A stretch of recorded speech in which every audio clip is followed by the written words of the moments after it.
être Jean-Michel Parent et il va donner en fait son séminaire de maîtrise, qui est une exigence pédagogique, donc dans le cadre du diplôme.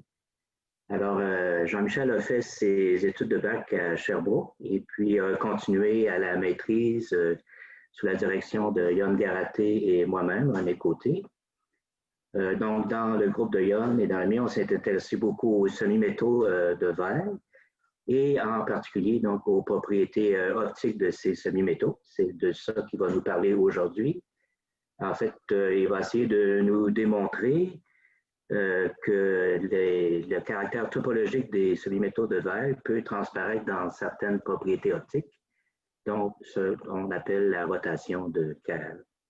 Alors, je te laisse la parole, Jean-Michel. Merci, René. Donc, d'abord, bonjour tout le monde, puis merci d'être présent aujourd'hui. Donc, comme René l'a dit, je vais vous présenter aujourd'hui mon projet de maîtrise qui porte sur l'étude des propriétés optiques des semi-métaux de verre, qui sont des matériaux tridimensionnels. Puis en fait, ce qui rend ces matériaux-là si intéressants, c'est le fait qu'ils possèdent plusieurs propriétés dites topologiques. Puis nous, on a cherché à identifier leur signature dans la réponse optique en présence d'un fort champ magnétique à l'aide d'un effet qu'on appelle l'effet Kerr magnéto-optique, qui revient à étudier la polarisation de la lumière réfléchie à la surface d'un matériau. Donc, plus en particulier, on a cherché à mettre en évidence le caractère chiral des fermions à basse énergie dans ces matériaux-là. Puis, avant ça, je vais vous montrer que ça nous a permis d'identifier deux phénomènes topologiques intéressants, soit la polarisation de vallée, qu'on avait découvert précédemment dans des travaux dans notre groupe de recherche. Mais je vais également vous montrer comment on peut utiliser cette approche-là pour comme une sonde nouvelle de l'anomalie chirale dans les matériaux topologiques. Donc, la présentation est organisée comme suit. Je vais commencer par faire un survol des propriétés des semi-métaux de verre qui sont pertinentes au projet. Ensuite, je vais vous montrer comment on peut modéliser un semi-métal de verre à l'aide d'un modèle très simple, mais qui permet de reproduire toutes les propriétés qu'on aura vues précédemment. Ensuite, je vais introduire c'est quoi l'anomalie chirale, puis je vais faire un survol de littérature utile au projet, puis je vais introduire quelques concepts supplémentaires. Par la suite, je vais vous présenter les méthodes mathématiques et numériques que j'ai prises afin de faire mes calculs de la réponse optique de ces matériaux-là. Puis finalement, je vais vous présenter des résultats dans deux configurations en particulier qui nous ont permis d'identifier les deux phénomènes, la polarisation de vallée et l'anomalie chirale, dans l'angle de Kerr, en fait, que je vais définir plus tard. Puis finalement, je vais terminer en discutant l'applicabilité des prédictions qu'on a fait dans un matériau réel, soit l'arsenure de Tantale. Donc, allons-y. Donc, les semi-métaux de verre sont connus comme des semi-métaux puisque leur structure de bande contient des points où on a des croisements entre les bandes de conduction et de valence, où on note l'absence de gap optique. Puis, ces points-là sont connus comme des points ou des nœuds de verre. Puis, la dispersion autour de ces points-là à basse énergie et à faible impulsion, la dispersion est parfaitement linéaire. Donc, par symétrie de rotation en 3D, on a affaire à un cône de verre. Puis en fait, la similitude entre cette dispersion-là puis les cônes de Dirac dans le graphène, par exemple, est assez frappante. C'est pour ça que les semi-métaux de verre ont souvent été considérés comme l'équivalent 3D du graphène. Donc, les nœuds de verre sont caractérisés par leur chiralité, qui est une propriété topologique des fermions à basse énergie dans la structure de bande. Cette chiralité-là prend les valeurs plus ou moins 1. Puis, en fait, il y a plusieurs façons d'interpréter la chiralité, mais la plus simple, à mon avis, c'est d'y réfléchir en termes de spin et impulsion. Donc, en fait, le spin et l'impulsion d'une particule qui est chirale sont reliés. Donc, dans le sens où ces deux vecteurs-là sont soit parallèles ou antiparallèles, dépendamment de la chiralité. Donc, dans notre projet, on va ignorer le spin réel des électrons, mais en fait, le rôle du spin dans la définition de la chiralité peut aussi être joué par un pseudo-spin. Par exemple, le pseudo-spin associé aux deux bandes qui se croisent. Donc, voilà. Puis la chiralité, c'est une propriété vraiment cruciale aux prédictions qu'on est arrivé à faire dans ce projet-là, comme je vais vous le montrer. Donc, les nœuds de verre dans une structure de bande doivent respecter une condition importante qui nous vient du théorème de Nielsen-Ninomiya. Donc, selon ce théorème-là, la chiralité totale dans une structure de bande, ou de façon équivalente dans une zone de Brillouin, doit être 0. Donc, si on somme la chiralité de tous les nœuds de verre qu'on a dans la structure de bande, ça doit donner 0. Puis la conséquence importante qui vient de ça, c'est que les nœuds de verre viennent toujours en paire de chiralité opposée. Donc, je n'ai pas encore parlé d'un aspect important qui est les symétries. Donc, c'est très important dans ces matériaux-là. Donc, si on regarde, par exemple, le Hamiltonien effectif à basse énergie de nœud de Waal de chiralité opposée, on a un simple modèle à deux bandes comme ça ici, où Ki est la chiralité qui vaut plus ou moins 1, VF est la vitesse de Fermi, sigma est le vecteur des matrices de Pauli, et K est l'impulsion mesurée par rapport à l'origine du nœud. Donc, si on regarde, cet Hamiltonien-là, on va remarquer que les deux nœuds de Waal de chiralité opposée sont superposés dans l'espace des impulsions. Mais en fait, dans un vrai semi-métal de verre, ce n'est pas le cas. Les nœuds de Waal doivent être séparés soit en énergie, soit en impulsion, ou les deux. Donc, de façon théorique, une façon de faire ça, c'est de briser une symétrie. Donc, pour briser une symétrie, par exemple, sous renversement du temps, on peut ajouter un terme de type Zeeman ou Hamiltonien. Puis la conséquence, c'est que les nœuds deviennent séparés en impulsion, comme je l'ai représenté ici. Mais c'est aussi possible de faire ça par une brisure de symétrie sous l'inversion de l'espace. Donc voilà, j'ai fait référence au graphène au début, un peu plus tôt. Puis en fait, les comptes de Dirac dans le graphène sont déterminés par les symétries du réseau cristallin. Mais ce qui est intéressant avec les métaux de Waal, c'est que ce n'est pas le cas. En fait, les nœuds de Waal correspondent à des dégénérescences accidentelles. Donc ça fait en sorte que les nœuds de Waal peuvent apparaître n'importe où dans la zone de Brillouin. Ça signifie aussi que ces cônes de Waal-là sont libres d'être inclinés par rapport à l'axe des énergies. Puis ça nous permet de différencier entre deux types de nœuds de Waal, les types 1 et les types 2. Par exemple, les types 2 sont tellement inclinés qu'une partie de la bande de conduction proche du nœud sombre sous le niveau de Fermi. Mais nous, on va se limiter aux nœuds de type 1 qui sont plus faiblement inclinés, qui sont plus faciles à traiter d'un point de vue mathématique. Donc, avec tout ça en tête, on veut définir un modèle simplifié pour un semi-métal de verre qui permet de calculer les propriétés optiques qui nous intéressent. Donc, on va faire le choix de préserver la symétrie sur renversement du temps avec ce modèle-là, du moins en absence de champ magnétique. Mais on veut que le modèle brise la symétrie sous inversion de l'espace. Donc, la raison pourquoi on veut ça, c'est qu'on veut pouvoir comparer nos résultats avec un matériau réel que je vous ai mentionné, l'arséniure de Tantale, qui respecte ces conditions-là. Donc, voilà, c'est la raison pourquoi on fait ça. Donc, dans le but de briser la symétrie sous inversion de l'espace, on va considérer la présence d'une symétrie de type plan miroir dans la zone de Brillouin, donc dans le plan perpendiculaire à l'impulsion KZ. Puis donc ça va donner lieu à deux nœuds qui sont reliés par la symétrie miroir, qui vont être de chiralité opposée, comme on peut le voir avec la couleur des sphères ici. Mais il faut ajouter également deux autres nœuds au modèle afin de respecter la symétrie sur renversement du temps. Donc, ça signifie que notre modèle minimal doit comporter un minimum de 4 nœuds de verre pour respecter toutes les propriétés qu'on recherche, en fait. Donc, ça fait en sorte que les nœuds 1 et 3, par exemple, et 2 et 4 sont reliés par renversement du temps. Dans notre modèle également, on va se limiter au cas à basse énergie où la dispersion est linéaire. Donc, l'hamiltonien du nœud 1, par exemple, va prendre la forme suivante. Donc, je vous ai déjà montré ce terme-là ici, le premier terme. Mais ici, on ajoute un second terme qui tient compte de l'inclinaison du nœud dans l'espace des impulsions.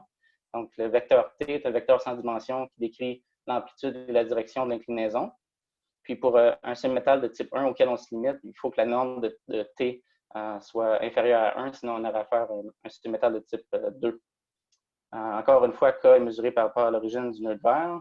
Puis ici, on remarque que je vous ai présenté seulement l'hamiltonien pour le nœud 1, mais on obtient l'hamiltonien des trois autres nœuds simplement en appliquant des opérations de symétrie appropriées que je vous ai décrites ici. Donc, c'est quoi l'anomalie chirale, en fait? L'anomalie chirale correspond à un déséquilibre entre les densités de fermions des chiralités opposées. Donc, pour essayer de comprendre c'est quoi une conséquence de cet effet-là, imaginons la situation hypothétique suivante. Soit si on a une structure de bande où on a seulement des fermions d'une certaine chiralité donnée qui dans cette structure de bande-là. Donc, qu'est-ce qui arrive? Par exemple, si on regarde l'équation de continuité de la charge pour ces fermions-là, donc voici ce que ça donne. Donc, on a ici J mu, c'est le quadrivecteur courant, avec ρ, la densité de charge volumique. On a aussi le quadrigradient qui est défini comme ça ici.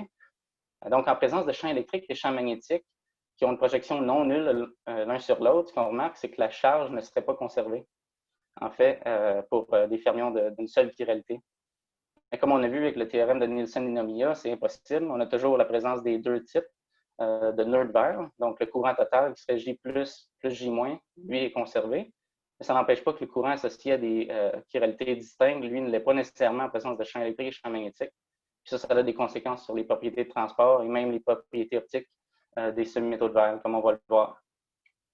Donc, l'anomalie chirale a une conséquence importante. Puis, je vais essayer de vous expliquer c'est quoi. Mais pour ça, on a besoin de voir c'est quoi qui arrive à la dispersion à basse énergie en présence d'un fort champ magnétique. Donc, initialement, la dispersion était linéaire. Mais maintenant, en présence d'un fort champ magnétique, on a quantifié l'énergie en niveau de Landau. Donc, on a une série de niveaux de Landau positifs et une série de niveaux de Landau négatifs qui dispersent dans la direction de l'impulsion le long du champ magnétique. Puis, on remarque également l'apparition d'un niveau, linéaire qui disperse unidirectionnellement. Puis, sa pente dépend de la chiralité du nœud, où ici, on a représenté 2 nœuds de chiralité opposés. On appelle ce nœud-là le niveau de Landau chiral, justement, en raison de ça. Puis le fait que la dispersion est unidirectionnelle dans ces niveaux-là a une conséquence importante en présence d'un champ électrique qui serait dans la même direction que le champ magnétique. Par exemple, ici, si on ajoute le champ électrique dans la direction du champ magnétique, un électron qui se trouvait dans le nœud de droite, dans le niveau chiral, qui se propageait, qui dispersait vers la droite, c'est maintenant énergétiquement favorable pour lui de rétrodiffuser vers un nœud de chiralité opposé dans le but de disperser vers la gauche. Donc ça va créer une espèce d'effet de pompage interneux de particules chirales. Puis ça a des conséquences. En fait, ça va mener à un effet de magnétorésistance négative dans la conductivité longitudinale des semi-métaux de verre, que je vais vous présenter ici. Donc, conductivité longitudinale, c'est-à-dire la conductivité dans la direction du champ magnétique externe. Donc cette quantité-là n'est pas très différente entre les semi-métaux de verre et les métaux ordinaires. En fait, à basse fréquence, on a la présence d'un pic de type Drude. Puis la grosse différence, par exemple, avec un semi-métal de verre, c'est qu'en présence de champ électrique et champ magnétique, on a ouvert un canal de transport supplémentaire. Puis ça va avoir pour effet de renforcer la conductivité le long du champ magnétique. Donc, on a affaire à un effet de magnétorésistance négative qui dépend linéairement du champ magnétique, en fait. Puis cet effet-là a été mesuré dans des mesures de transport, dans des expériences de transport, mais c'est difficile dans ces expériences-là de vraiment identifier la dépendance en champ magnétique réel, parce que plein d'effets parasites peuvent influencer cette dépendance-là. Donc, c'est là que vient l'intérêt de faire des mesures optiques sans contact. Mais même encore là, on a des problèmes qui peuvent influencer la dépendance en champ magnétique. Par exemple, le temps de relaxation en ébullition qui vient du désordre peut dépendre du champ magnétique et affecter les résultats. Donc, ce serait bien de trouver une alternative à cet effet de magnétorésistance négative-là qui serait indépendante des détails du désordre, par exemple.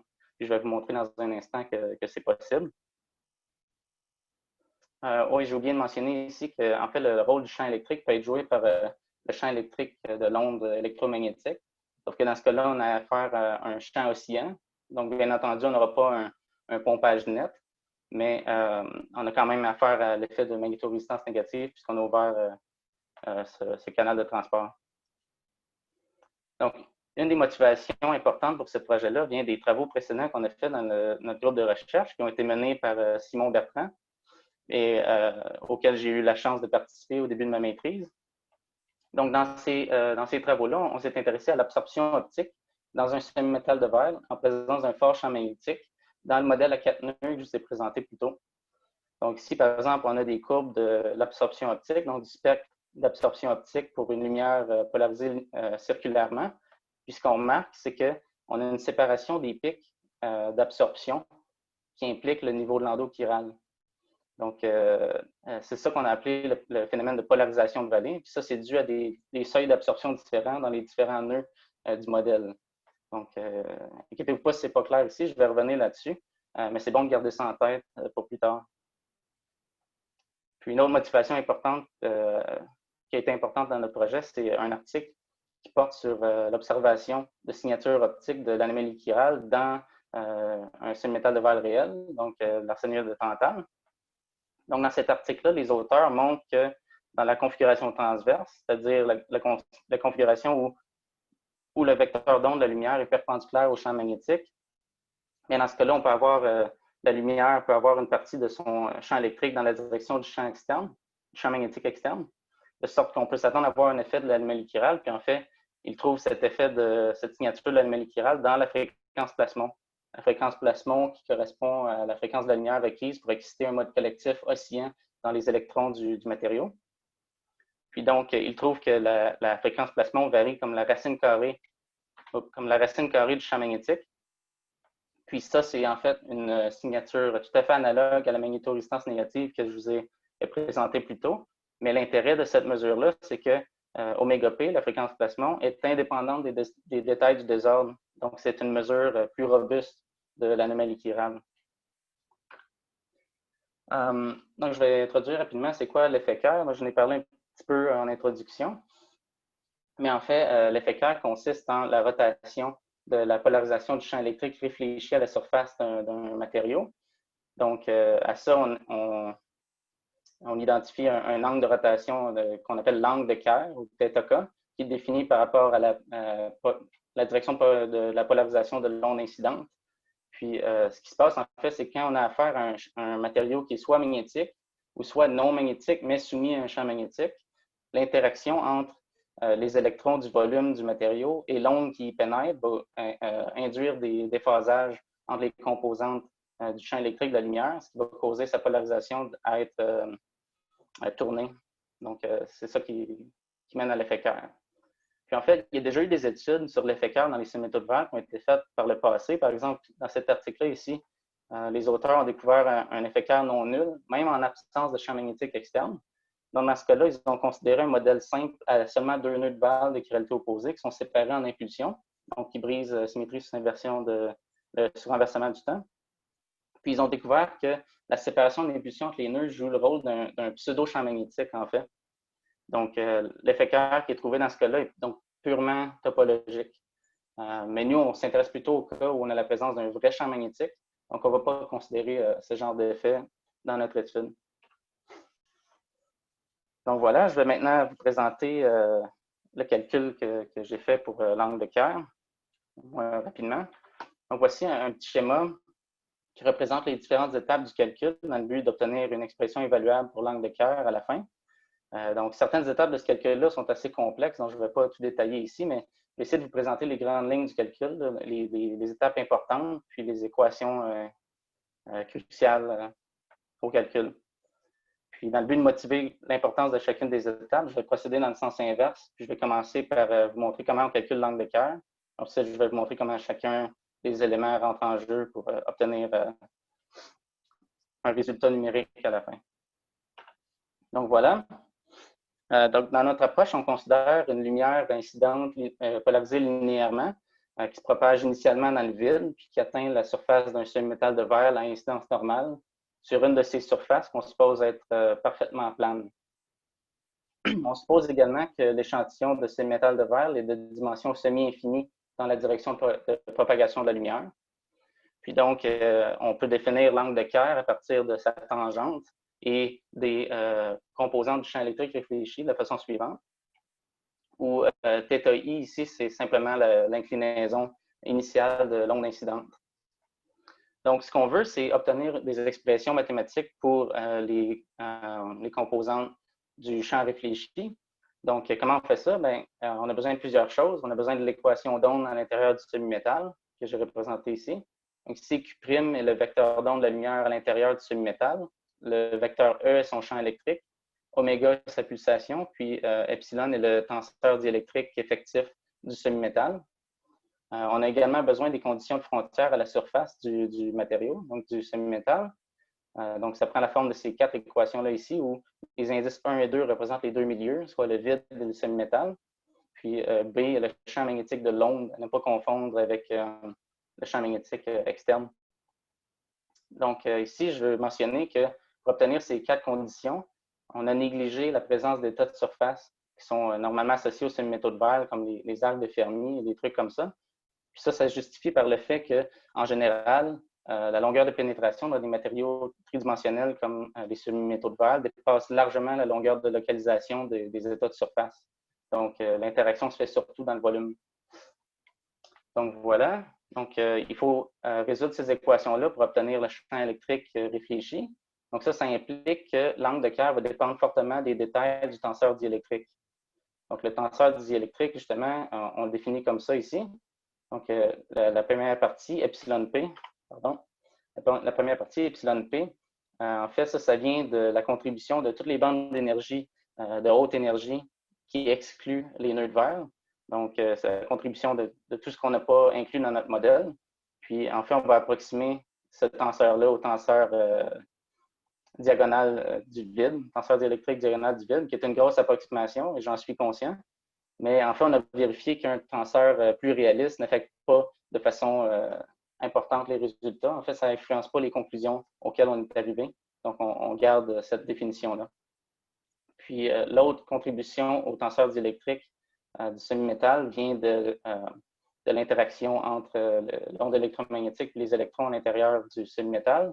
Donc, on voit l'apparition du tenseur de conductivité optique, ici, qui dépend en général de la fréquence de la lumière et de son vecteur d'onde. Donc, on comprend un peu mieux l'importance de la seconde étape ici, donc, qui nous sert à calculer le tenseur diélectrique, qui va nous permettre d'obtenir l'angle de Kerr.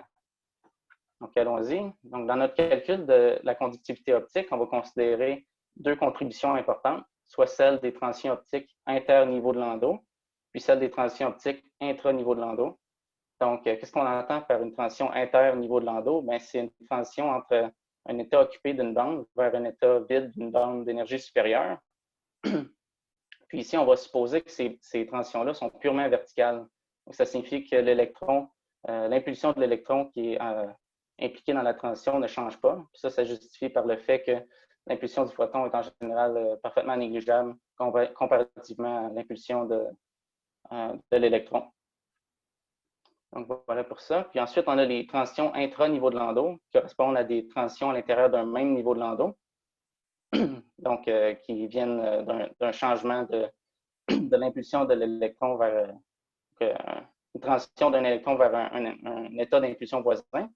Ça, évidemment, ça se produit à des basses énergies des photons, donc à de faibles fréquences, mais on va montrer plus tard que l'effet de ces transitions-là se font sentir même à bien plus haute fréquence. Donc, la clé pour inclure ce type de transition-là, c'est d'inclure le désordre dans le calcul.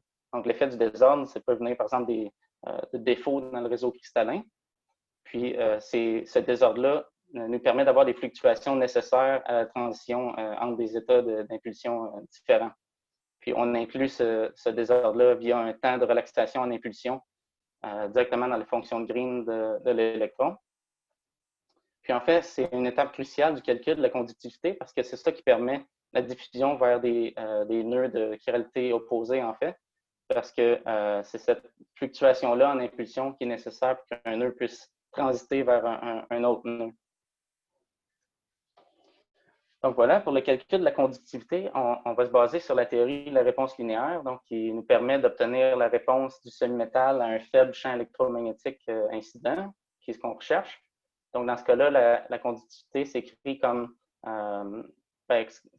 suit, ou qui dépend de la fonction qu'on appelle réponse courant-courant.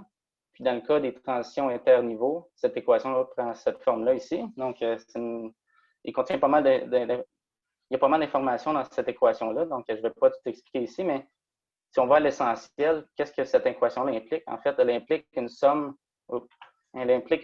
sur les niveaux de Landau. Elle implique également une intégrale sur les impulsions. Puis, on a aussi les éléments de matrice du courant qui requièrent qu'on connaisse les états propres du système pour qu'on puisse les évaluer. On a également les énergies des niveaux de Landau. Puis, ce qu'on a au numérateur ici, c'est simplement l'occupation des niveaux qui, dans le cas d'un modèle sans interaction entre les électrons, c'est simplement l'équation de Fermi-Dirac, donc ce qui est le cas qu'on étudie nous ici. Puis finalement, je voudrais juste mentionner une dernière chose, qu'on va calculer la conductivité pour chacun des nœuds du modèle séparément, puis on additionne leur contribution à la fin pour obtenir la conductivité totale. Donc voilà, donc on comprend mieux maintenant pourquoi il faut absolument diagonaliser le système pour obtenir ces énergies et états propres, donc les niveaux de Landau et les états propres associés, parce que c'est ça qui nous permet d'obtenir la fonction réponse. Donc, c'est la prochaine étape du calcul. Donc, je vous rappelle l'hamiltonien du nœud 1 du modèle. On prend cette forme simple ici, où on a un terme qui ne dépend pas de l'inclinaison, puis un terme qui dépend de l'inclinaison. Donc, ensuite, il faut ajouter l'effet du champ magnétique dans ce hamiltonien-là. Donc, on procède par substitution de Peierls, qui revient à ajouter l'effet du champ magnétique via son potentiel vecteur directement dans l'impulsion de l'électron. Puis, dans le fond, le Hamiltonien qu'on obtient en faisant ça est vraiment pas trivial à diagonaliser. Donc, c'est pour ça qu'on va procéder par diagonalisation numérique. Puis, la clé pour comprendre qu'est-ce qu'on fait dans cette méthode-là, c'est de remarquer que la partie H0, qui ne dépend pas de l'inclinaison, ces états et valeurs propres sont faciles à obtenir analytiquement. Donc, ce qu'on peut faire, c'est écrire de façon matricielle le Hamiltonien dans un sous-espace des états connus de H0. Puis on obtient donc une matrice qui ressemble un peu à ça. Puis cette matrice-là, on peut la diagonaliser à l'aide de techniques de diagonalisation numérique. Donc, évidemment, numériquement, il faut se limiter à un nombre fini au niveau de Landau, sinon ça serait une matrice infinie. On a une infinité au niveau de Landau. Donc, c'est comme une espèce de cut-off en énergie. On a vérifié qu'avec l'inclusion de 40 niveaux de Landau, les résultats convergent bien avec le nombre de niveaux de Landau inclus. Donc, les résultats ne changent pas beaucoup si on change ce cut-off-là. Oui, donc voilà.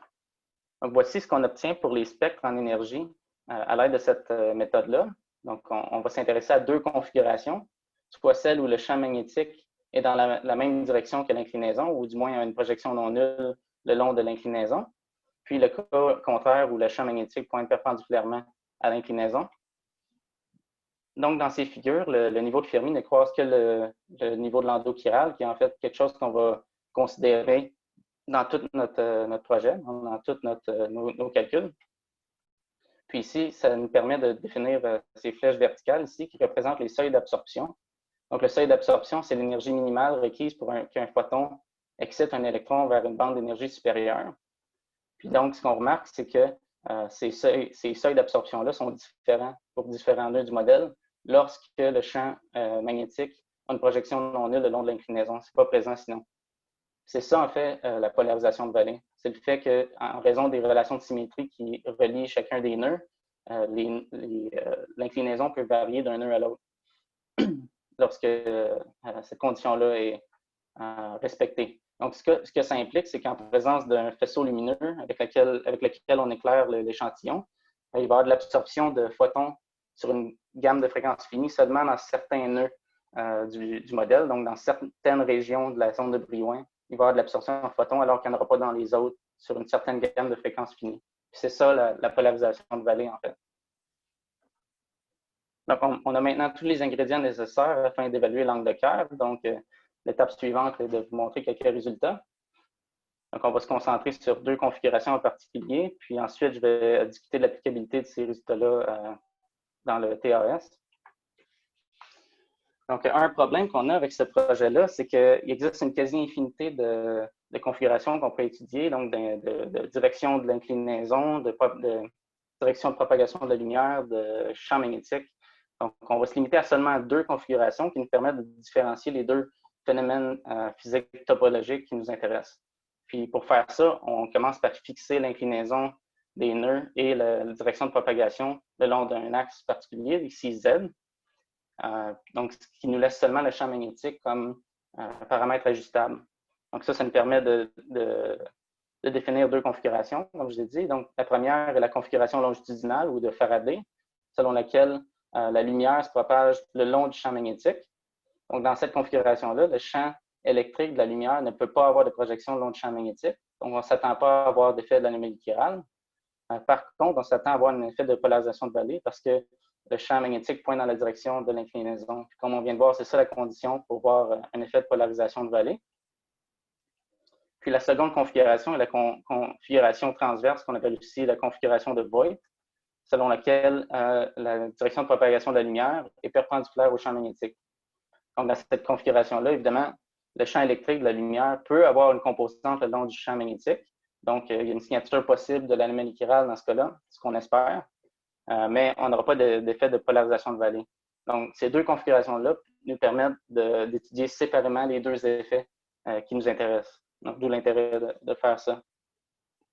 Donc, si on commence par la configuration longitudinale de Faraday, en fait, dans ce cas-là, le système va distinguer entre les deux polarisations circulaires droite et gauche de la lumière, qu'on rappelle la lumière incidente est polarisée linéairement, donc elle contient les deux polarisations. Puis, en fait, dans le système, la lumière va avoir deux relations de dispersion différentes pour ces deux polarisations circulaires-là, en fait. Donc, c'est comme une espèce d'effet de dichroïsme circulaire. Puis, ce que ça fait, c'est que les différentes relations de dispersion vont faire en sorte que les deux polarisations vont acquérir un déphasage l'une par rapport à l'autre. C'est ça qui cause la rotation du plan de polarisation dans ce cas-ci. Puis à ces deux polarisations-là, on peut identifier chacun une fonction diélectrique, donc epsilon plus et epsilon moins, qui entre dans la définition de l'angle de Kerr, comme j'ai montré ici. Donc ici, le facteur pi sur 4, c'est simplement l'angle que fait l'onde incidente par rapport à l'axe des X dans ce cas-ci. Donc, voici ce qu'on obtient en absence et en présence d'inclinaison pour les parties réelles des fonctions diélectriques qu'on a définies, epsilon plus et epsilon moins, et pour l'angle de Kerr.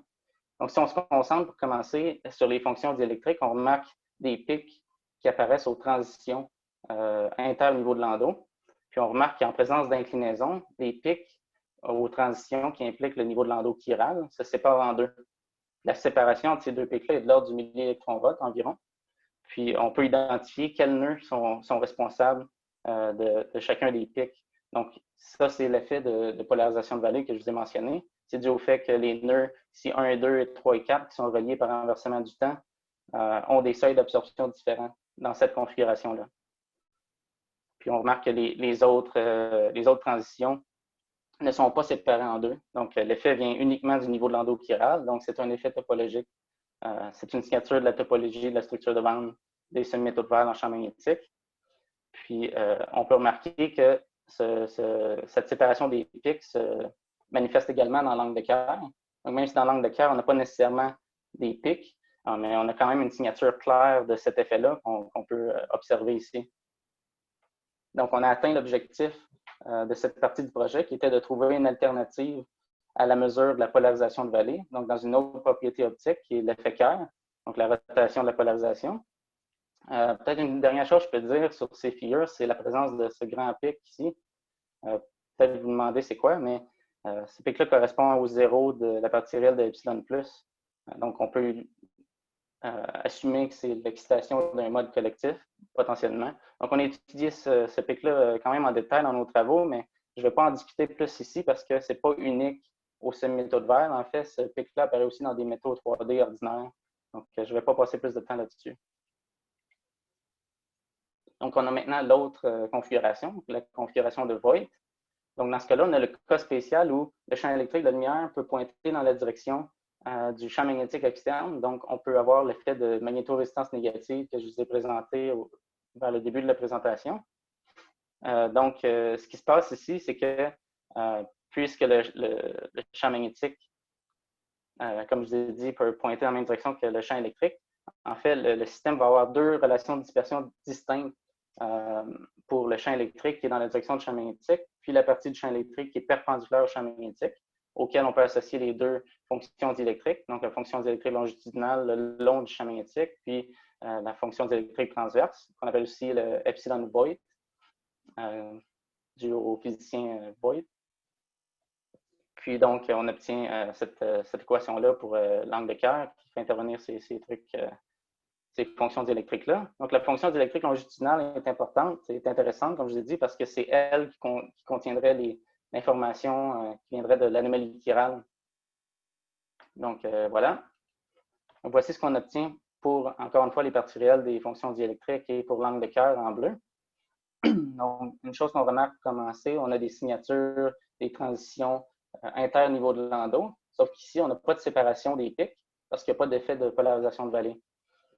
Mais la caractéristique la plus intéressante qu'on peut remarquer dans l'angle de Kerr, c'est ce grand pic ici, qui ne correspond pas à une transition interniveau. En fait, ce pic-là correspond à un zéro de la partie réelle de la fonction diélectrique longitudinale. Puis un zéro dans la fonction diélectrique longitudinale, c'est associé à l'excitation d'un mode plasmon. Donc, c'est intéressant parce que le point de croisement zéro ici est la fréquence plasmon. Puis on remarque qu'à la fréquence plasmon, on a un grand pic qui apparaît dans l'angle de Kerr. Donc, voilà, c'est tout ce que j'ai à dire ici. Peut-être le comportement à basse fréquence, ici, on voit qu'il est assez complexe, mais je ne vais pas passer de temps là-dessus parce qu'on n'est pas certain que c'est le bon comportement ici parce qu'à basse fréquence, les détails du désordre deviennent très importants.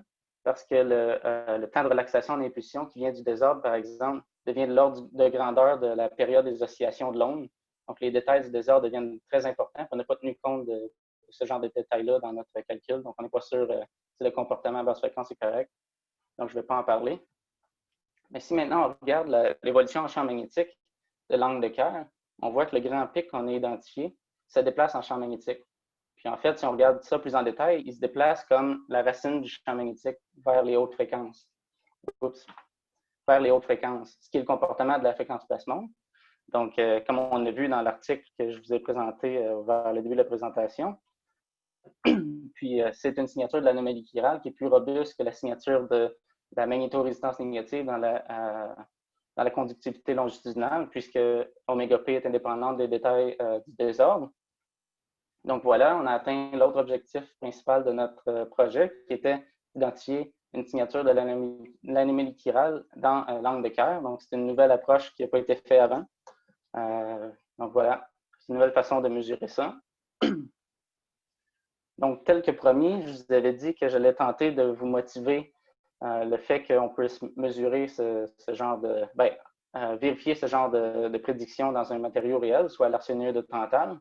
Donc, pourquoi on a choisi ce matériau-là en particulier? Bien, en fait, c'est qu'il s'agit d'un semi-métal de verre de type 1, comme dans notre modèle. Puis, ce semi-métal-là brise la symétrie d'inversion de l'espace, comme notre modèle simple à 4 nœuds. Donc, on peut s'attendre à pouvoir reproduire certaines de ses propriétés, au moins d'un point de vue qualitatif. Donc, si on regarde la structure cristalline de ce matériau-là, on va remarquer qu'il n'y a pas de centre d'inversion. Donc ça se répercute directement dans la zone de Brillouin, qui ici a été calculée à l'aide des principes premiers. Puis, ils ont trouvé qu'il y a un total de 12 paires de nœuds de verre, en fait, dans cette zone de Brillouin-là. Donc, c'est assez complexe. Puis, ces nœuds de verre-là se trouvent sur 3 plans horizontaux, qui sont perpendiculaires à l'axe de l'impulsion COZ, donc qui est l'impulsion le long de l'axe C du cristal. Donc, on a 8 nœuds par plan. Puis sur chaque plan, on a 8 nœuds. Puis par exemple, dans le plan KZ égale 0, les nœuds qui sont là, on les connaît sous le nom de les nœuds W1 du TAS. Puis les nœuds W2 sont aux 2 plans à KZ fini, donc positif et négatif. On remarque que les plans verticaux ici représentent des symétries miroirs, un peu comme celles que je vous ai présentées dans notre modèle simplifié. Mais ici, il y a également d'autres plans miroirs, par exemple des plans diagonaux qui ne sont pas représentés. Donc, c'est une structure assez complexe, mais on respecte quand même les mêmes symétries de base avec notre modèle. Donc, on espère pouvoir reproduire les propriétés de ce matériau-là, au moins, comme je l'ai dit, qualitativement. Donc, une autre chose qui était intéressante, c'est les nœuds W2, que je rappelle, qui sont à KZ fini, sont inclinés le long de l'axe C du cristal. Donc, ça, c'est intéressant. Les nœuds W1 ne sont pas inclinés le long de cet axe-là. Donc, ça nous permet de proposer des expériences qui seraient semblables à ce que je vous ai montré dans nos calculs théoriques. Donc, par exemple, la configuration de Faraday que je vous ai présentée pourrait être possible dans un matériau comme ça si on oriente le vecteur d'onde de lumière et le champ magnétique le long de l'axe C. Par exemple, dans ce cas-là, on peut s'attendre à avoir une séparation des pics d'absorption qui implique le niveau de l'endos chiral dans la contribution des nœuds W2 qui sont inclinés dans cette direction-là. Donc, on peut s'attendre à avoir un effet de polarisation de vallée dans ce cas-là. Puis, par exemple, la configuration de Voigt serait possible si on oriente le champ magnétique le long de l'axe C, mais on oriente la direction de propagation de la lumière dans un autre axe, comme l'axe A ou l'axe B du cristal. Donc, dans ce cas-là, on peut s'attendre à voir le grand pic dans l'angle de Kerr qui se déplace vers le bleu en fréquence, comme une signature de l'anomalie chirale.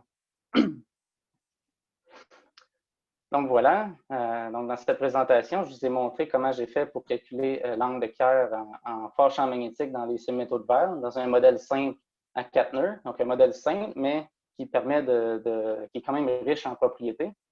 Puis je vous ai montré qu'à l'aide de 2 configurations distinctes, on est capable d'identifier 2 phénomènes topologiques intéressants, soit la polarisation de vallée et l'anomalie chirale dans l'angle de Kerr. Puis j'ai tenté de vous motiver que ce genre de mesure-là pourrait être possible dans un matériau réel. Pour ceux qui seraient intéressés, les résultats que j'ai discutés dans cette présentation ont été soumis pour publication dans PRB, puis le manuscrit est disponible sur l'archive en ce moment. Donc, évidemment, comme dans tout bon projet de maîtrise, on n'a pas eu le temps de tout faire ce qu'on aurait voulu. Donc, voici quelques choses qu'on avait voulu étudier plus en détail. Donc, j'ai quand même passé pas mal de temps dans mon projet à travailler sur le cas d'un échantillon fini. Ici, on a étudié le cas d'un échantillon semi-infini. Mais en fait, ça, c'est plus compliqué parce qu'on peut avoir des réflexions internes à l'intérieur du matériau. Mais ça nous donne également accès à l'effet Faraday, qui est la rotation de la polarisation qui est transmise à travers l'échantillon. Donc, ça peut être intéressant de revenir à ça, puis étudier, voir c'est quoi les différences entre ce qu'on a mesuré ici, puis ce qu'on mesurait là, puis voir si on est capable d'identifier d'autres phénomènes intéressants dans ce cas-là. Également, la géométrie couche mince d'un seul métal de verre peut être intéressant parce que dans ce cas-là, les effets de surface comme les arcs de Fermi deviennent importants. Ou encore une fois, comme je vous ai dit, je vous ai mentionné un article qui parlait de ça ici, où on a l'effet d'un pseudo-champ magnétique qui est dû à la séparation entre les nœuds. Donc, ça peut être intéressant d'avoir cet effet-là combiné avec l'effet d'un vrai champ magnétique et voir si ces deux effets-là sont en compétition, par exemple. Donc, ça peut être intéressant de voir ce que ça donne. Donc voilà, j'ai terminé. On va terminer en remerciant mes collaborateurs, donc particulièrement mes superviseurs, René et Yann, sans qui mon projet de maîtrise n'aurait pas été un succès comme ça l'a été. Merci également à Simon Bertrand de m'avoir permis de travailler avec lui sur son projet de doctorat au début de ma maîtrise, qui m'a appris beaucoup. Donc, sans Simon, le projet que je vous ai présenté aujourd'hui n'aurait sûrement jamais eu lieu. Donc, voilà, merci.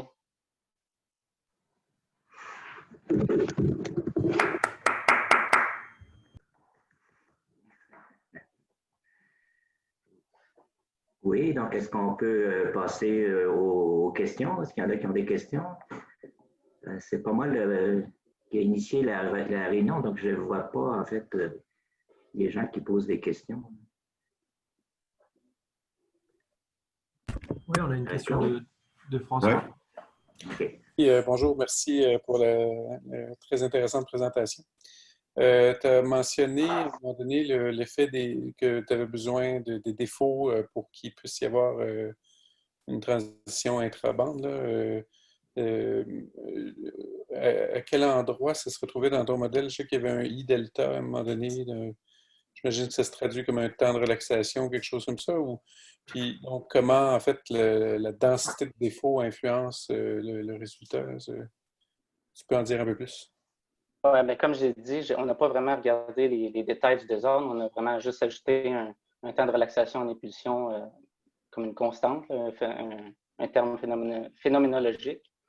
Puis on l'a ajouté exactement comme vous l'avez dit dans la fonction de Green, en fait. Donc, je n'ai pas présenté les équations reliées à ça ici. J'ai simplement présenté le cas interbande. Donc, le cas intrabande est un peu plus compliqué. Ouais. Okay, mais donc, comment une variation du temps de relaxation influence les conclusions, disons? En fait, on a vérifié que, par exemple, la dépendance en champ magnétique du temps de relaxation dû au désordre n'influence aucunement nos résultats par rapport à la fréquence plasmon.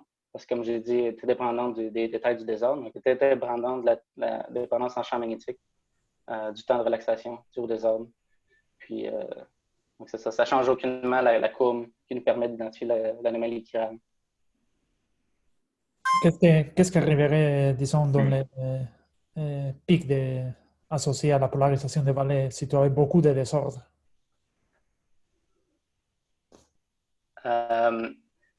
Oui, en fait, on n'a pas... donc, le désordre dont on parle ici, c'est vraiment dans la contribution intrabande des transitions intrabandes. Puis, en fait, ça n'influence pas la courbe qui nous a permis d'identifier la polarisation de vallée parce que ça, c'est vraiment purement dû au phénomène interbande.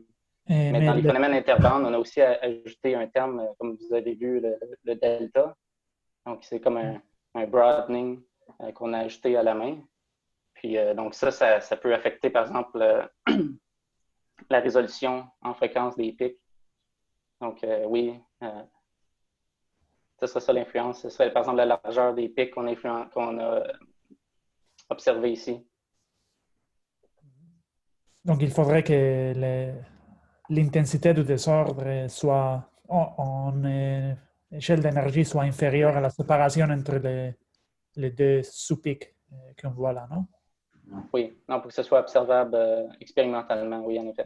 pour répondre à la question de François, ce serait que si la densité d'impuretés augmente beaucoup, bon, le taux de diffusion dû aux impuretés va aussi augmenter. Et finalement, ça va, premièrement, ça va enlever, bon, ça va masquer, ça va rendre difficile de détecter la différence entre les petits pics reliés à la polarisation des vallées. Et concernant l'anomalie chirale, l'autre prédiction, si le taux de désordre est supérieur à la fréquence du placement, là aussi, ça va commencer à jouer un rôle majeur. Donc, il faut que la fréquence du placement soit supérieure au taux de désordre. Merci. Oui, peut-être juste pour préciser, François, donc pour le terme intrabande, il faut vraiment ajouter le désordre dans la fonction spectrale, la fonction de Green, la partie spectrale. Donc, on prend un broadening laurentien dans ce cas-là. Donc, ce n'est pas juste le petit delta, c'est vraiment un broadening. D'accord, merci. J'aurais une question. Oups. Oui, il y avait Olivier qui avait une question avant. OK. Peut-être juste une petite question sur l'effet cœur. Dans le fond, moi, je pensais que c'était plus une mesure de surface. Là. Toi, tu sembles dire que c'était une mesure de bulk. Je me demandais si c'était... Parce que moi, je l'ai vu plus dans le contexte des supraconducteurs comme longueur de pénétration. Là, pourrais-tu juste commenter là-dessus? Oui, mais en fait, la longueur de pénétration dans les métaux de verre est vraiment très longue. Donc, ça veut dire que même en réflexion, ce n'est pas juste les effets de surface qui sont importants, c'est les effets de l'interaction dans le volume de l'onde qui pénètre, en fait. Mais dans les supraconducteurs, ce serait peut-être plus une mesure de surface dans ce cas-ci, étant donné que la longueur de pénétration est plutôt faible. Moi, je ne m'y connais pas trop dans les supras, mais oui, j'aurais tendance à dire oui. OK, merci.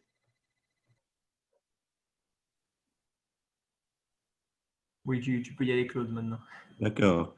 Donc, tu as des transitions dans dans l'angle de Kerr en fonction de la fréquence. Tu as des transitions entre les niveaux -1 et +2, donc une très grande différence là, entre est-ce que c'est des transitions qui sont encore dipolaires ou enfin est-ce que les règles de sélection, comment ça se fait que les règles de sélection permettent ce type de transition?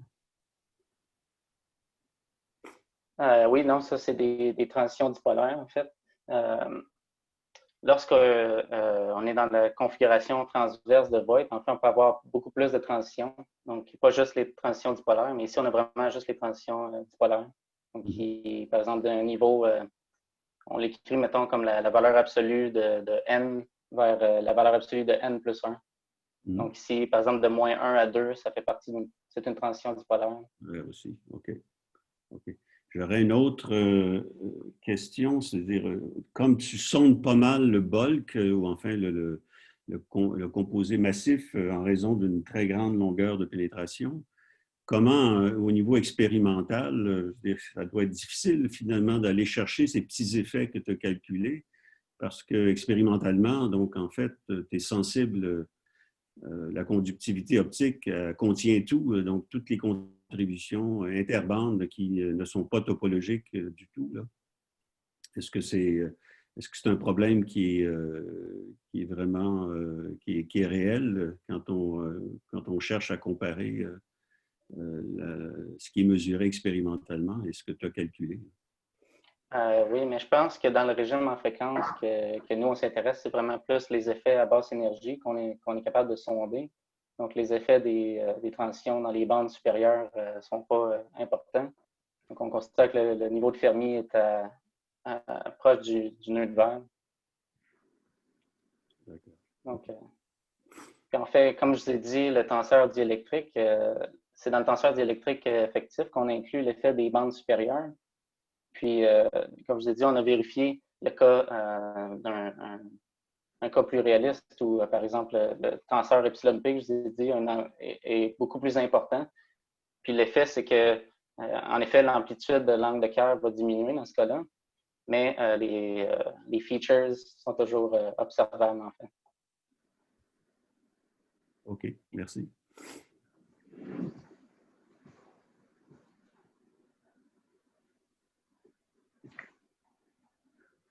Oui, donc moi j'aurais une question, Jean-Michel. Donc dans l'exemple TAS que tu as mentionné là, pour la configuration de Voigt, pas si tu peux me mettre. Ouais, donc, tu dis void B est parallèle à C. Donc, à ce moment-là, le tilt est dans la direction de B, non? Oui, en effet. Donc, tu aurais l'anomalie chirale, mais tu aurais aussi une séparation des pics. Oui, en effet. Donc, on aurait les deux effets. Donc, si je reviens à cette figure-là ici, au fond, ce qu'on observerait, c'est que les pics, ici, 0, 1, par exemple, se fait séparer en deux, moins 1, 0 également. En fond, tous les pics qui incluent une transition qui implique le niveau chiral vont être séparés en deux. Mais la position du grand pic est quand même observable dans ce cas-là. OK. Ouais. Est-ce qu'il y a d'autres questions? Oui, on a une autre question de Olivier encore. Oui, je me demandais pour les transitions intra-niveau que tu parlais, là, vous avez considéré le désordre, mais j'imagine que les phonons aussi pourraient intervenir. À quelle température est-ce que ça, c'est effectivement à température vraiment basse ou est-ce que vous avez en plan de rajouter l'effet de la température? Oui, mais on n'a pas considéré l'effet de la température ici, donc c'est à température nulle, effectivement. Ouais, j'imagine que ça peut être intéressant d'étudier le cas à température finie aussi. Donc, il faudrait inclure les phonons et tout ça. Mais, ouais, on n'a pas fait ça ici. OK, merci. J'ai aussi une question. Donc, qu'est-ce qui arriverait si on avait inclus l'effet Zeeman du champ magnétique? As-tu une idée? Oui, je n'ai parlé dans mon mémoire en plus. Il me semble que l'effet est quand même assez négligeable, il me semble. En fait, l'effet peut être absorbé dans la définition du potentiel chimique, il me semble. Ça va juste changer le potentiel chimique. Oui, je me souviens plus. Mm-hmm. Je me souviens plus exactement des détails, honnêtement. Une chose que ça ferait aussi, ça effectivement briserait la symétrie d'inversion du temps dans les positions des nœuds. Donc, si tu avais un nœud de Weil à une quantité de moment plus K, tu n'aurais plus un nœud de Weil à moins K. Ça serait comme un déplacement des nœuds de Weil dans l'espace de K aussi en raison du couplage Zeeman. Et ça, en fait, ça ferait le lien exactement comme tu disais à la fin de ta présentation. Et ça serait intéressant d'ajouter aussi des termes, oui, OK. Un peu comme les termes de Randeria et Kargarian. Donc, je pense que le terme Zeeman, ça serait un exemple de façon de faire ça. Ouais. Okay, donc, d'ajouter l'effet du pseudo-champ magnétique que je mentionnais. C'est ça. Ouais. Ouais. En effet. OK, je n'ai pas d'autres questions. Moi non plus. Il n'y a pas de personne qui ait levé la main dans le chat.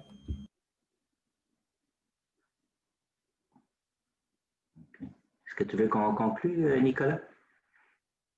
Oui, je pense que c'est le moment. Ouais. Bon, ben, je pense qu'on peut remercier Jean-Michel pour une présentation vraiment très bien faite et très claire. Alors, merci.